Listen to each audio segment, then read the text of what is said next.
Hoy vamos a hablar de relojes. Los relojes que tienen que ver con el funcionamiento del microprocesador. Entonces, aquí tenemos el diagrama de bloques del microcontrolador.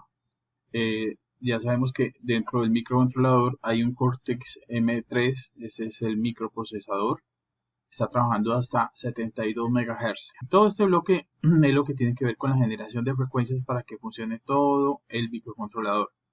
Entonces vamos a ver en detalle, más en detalle sobre qué consiste estos bloques. Aquí tenemos el diagrama de bloques de lo que tiene que ver con la generación del reloj a la que funciona el microprocesador. Él permite una frecuencia externa de 4 hasta 16 MHz. Para la tarjeta negra o para la tarjeta azul nosotros tenemos 8 MHz de cristal de cuarzo. Y esos 8 MHz se ven en este punto. Y se ven aquí, entra por este lado. O sea que esos 8 MHz van a viajar a este multiplexor, ¿sí? Van a ir a este otro multiplexor también. Listo. Por dentro de la pastilla hay un oscilador de 8 MHz que está hecho con resistencias y condensadores. Este oscilador no es tan preciso como este, de cristal de cuarzo externo, porque como está hecho con resistencias, ya sabemos que las resistencias con la temperatura hay una pequeña variación y eso hace que la desviación de frecuencia de este oscilador sea mucho mayor que el que tenemos externamente. Este oscilador de 8 MHz viaja por este lado y llega al mismo multiplexor donde llega nuestro oscilador de 8 MHz externo. Entonces tenemos 8 MHz interno. Ese HS significa HS es High Speed Internal y este HS de aquí sería High Speed External. Bien, entonces a este multiplexor le entran 8 MHz y 8 dividido en 2 que son 4. O sea que aquí podríamos escoger entre 8 y 4. Depende de lo que uno escoja, va a este otro multiplexor digital y aquí van a ir 8 o 4 y por este lado irían a ver 4 por el lado del oscilador interno. O sea que aquí tendríamos tres tipos de frecuencias. 4 internas, 4 externas o 8 externas. Bien, aquí hay un PLL. Este PLL es como un multiplicador de frecuencias. Se puede multiplicar desde 2 hasta 16. Quiere decir que si tuviéramos 4 MHz multiplicado por 2 serían 8. 4 MHz multiplicado por 16 da 64. O sea que por el lado de 4 MHz, ya sea por el interno o por el externo, iríamos desde 8 hasta 64. Recuerde que este trabaja con 72. Y si tomamos la de 8 externa, 8 por 2 son 16 y 8 por 16 son 128. Entonces no podríamos subir de 72 MHz porque esto no lo resistiría. Entonces, este PLL es un multiplicador de frecuencias como ya quedamos. Y aquí tenemos un multiplexor que ese es el que va a dar el reloj del sistema. O sea que esta es nuestra frecuencia principal del reloj que lo llamamos SysClock, que no puede ir más allá de 72 MHz. Entonces ya sabemos que por este lado podríamos tener desde 4 MHz hasta un máximo de 128 MHz. O en este caso con la restricción desde 4 hasta 72. Bien, por este lado vamos a tener la frecuencia generada por el RRC interna que serían 8 MHz y por este lado vamos a tener 8 MHz externos. O sea que este multiplexor va a tener a la salida de SysClock 8 MHz internos, 8 MHz externos o la salida del PLL, que ya sería una frecuencia programable. Entonces aquí están todos los periféricos y como vemos hay dos buses donde están colgados los periféricos. Uno que se llama APB1, que es este lado donde están los temporizadores, hay unos USAR, un SPI y cuadrado C, y también está el RTC, que es otro generador de frecuencias que ahorita lo vemos. Este bus APB1 no puede ir más allá de 36 MHz, o sea que tenemos una pastilla con 72 MHz, pero él tiene un bus de 36, hasta 36, no puede ir más allá. Y el APv2 sí puede ir hasta 72 MHz, que es este otro bus donde están los GPIOs, o sea, todos los puertos de entrada y salida digitales. Tiene el timer, el SPI y el convertidor analógico digital. La configuración de esta frecuencia, haciéndolo con las funciones que están disponibles en la librería SPL, resulta relativamente sencillo. Entonces, básicamente lo que tendríamos son estos 6 pasos para hacer la configuración del reloj que va al SysClock, que recuerde que es nuestro reloj principal del microprocesador. Entonces, en ese caso, pues sigamos, por ejemplo, aquí tenemos un ejemplo. Queremos que el SysClock sea en 12 MHz.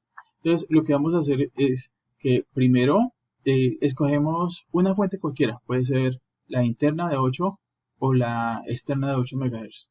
Recuerden que estamos aquí. O sea, estamos aquí configurándolo el SysClock con la interna de 8 o con la externa de 8 o con el PLL. En este caso, como queremos 12 MHz, no podemos obtenerlo por ninguno de los externos ni internos, porque cada uno es de 8. Entonces nos toca obligatoriamente escoger por el PLL. Entonces, para ese caso, entonces, como tenemos que programar el PLL, lo más seguro es que escojamos el interno o el externo, cualquiera de los dos, para que no tengamos acceso al PLL todavía hasta que lo programemos. Entonces, luego deshabilitamos el PLL, lo deshabilitamos, luego cogemos el PLL y lo configuramos con esta función y le decimos, queremos coger el externo dividido en 2, o sea, 4 MHz multiplicado por 3. Estos son los parámetros de entrada de la función de configuración del PLL. Entonces aquí me daría 3 multiplicado por 8 dividido en 2, que son 4, y daría 12 MHz. Recuerde que esto también se puede hacer, o sea, este parámetro puede tener diferentes valores. Aquí lo hicimos con el externo dividido en 2, pero puede también tener otros parámetros, por ejemplo, el interno en vez del externo dividido en 2.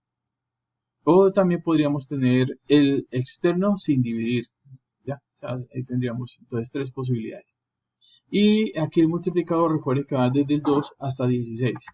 En este caso lo hicimos por 3 para que nos diera 12.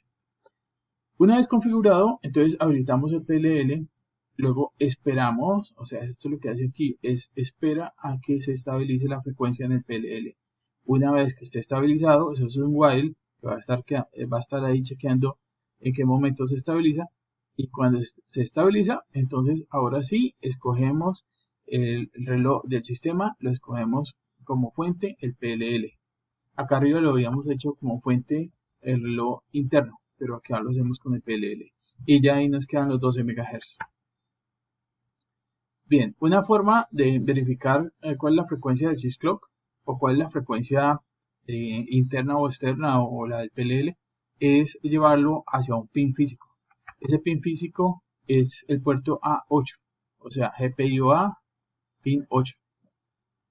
Y ese pin se va a llamar MCU. Entonces, el pin A8, pues ahí se congrega varios periféricos. Uno de ellos es el MCU. Entonces, es una función alterna.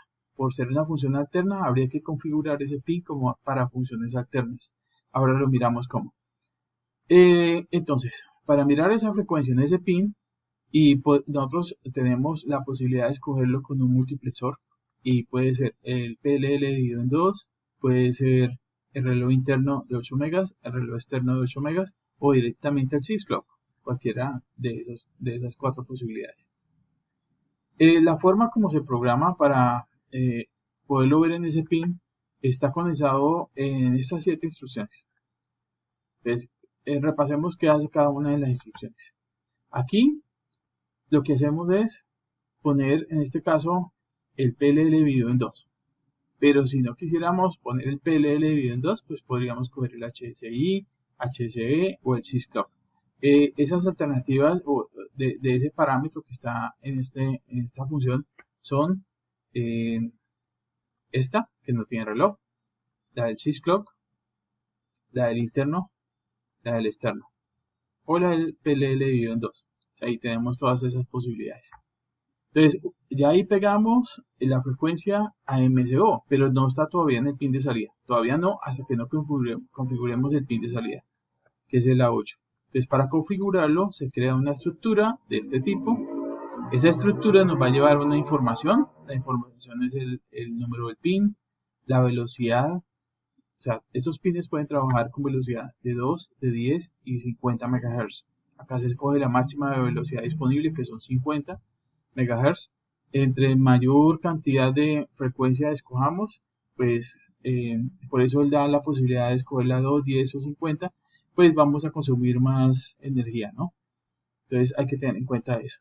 Y aquí el modo. En ese modo pues sería el modo de funciones alterna en forma push-pull.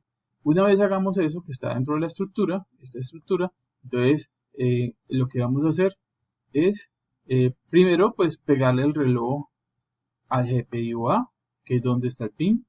Esta es la forma como pegar el reloj. Pegar el reloj significa habilitar ese puerto.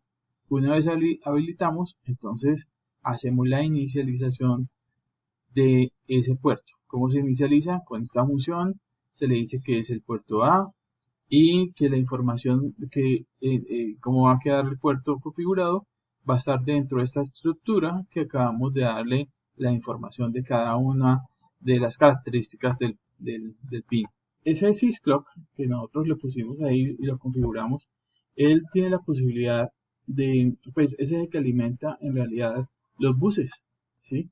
Y aquí vemos el APB1, que es un bus, que dijimos que no iba más allá de 36 MHz, y el APB2, que es otro bus. Cada uno de ellos alimenta varios dispositivos periféricos.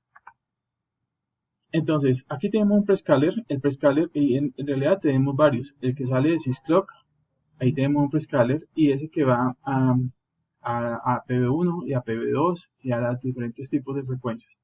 Los prescalers son divisores de frecuencia. Lo que hace ahí es dividir. Entonces, por ejemplo, este prescaler puede dividir por 1, por 2, hasta 512. Este otro prescaler puede dividir por 1, por 2, hasta 16. Aquí tenemos otro que divide hasta 16. Y fuera de eso, algunos dispositivos periféricos, por ejemplo el ADC, también tiene su propio prescaler para dividir la frecuencia. Bien, entonces eso se hace porque 72 MHz es una frecuencia bastante alta para algunos periféricos. Por ejemplo, para el ADC es bastante alta. La ADC puede estar trabajando con una frecuencia de 1 mega y pues 72 megas tenemos a la entrada, entonces vale la pena pues bajarle esa frecuencia hasta la que necesitemos. Para los timers, para hacer conteos de segundos y ya conteos de una velocidad muy baja, entonces es necesario bajar esa frecuencia de 72 MHz.